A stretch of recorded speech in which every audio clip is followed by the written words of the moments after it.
Hello everyone, my name is Mohamed Janabi. I'm a cardiologist here in Muhimbili National Hospital. So I'm standing in front of our CT scan. It's 128 slices. And why a cardiologist is standing in front of a CT scan? So this CT scan is the one which does CT angio. It's a study of the blood vessels of the heart.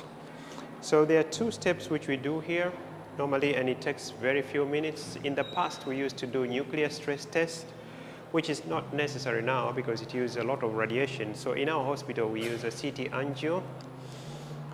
And these are the patients who are intermediate. They are not at a very high risk, or they are not at a very low risk, presents with chest pains. We can put them. So the first thing which we study in the vessels is the calcium score, because once you have a lot of calcium in the blood vessels, it's a risk factor to get atherosclerosis, because accumulation of calcium is equivalent to atherosclerosis. So they can get plugs and you get an obstruction, which you can get a heart attack.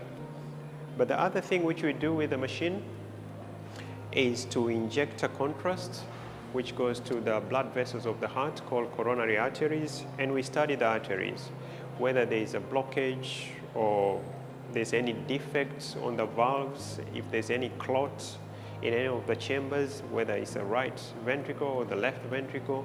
And the other thing which we look is on any congenital abnormalities, and we look on aneurysm also, the dilatation of the vessels.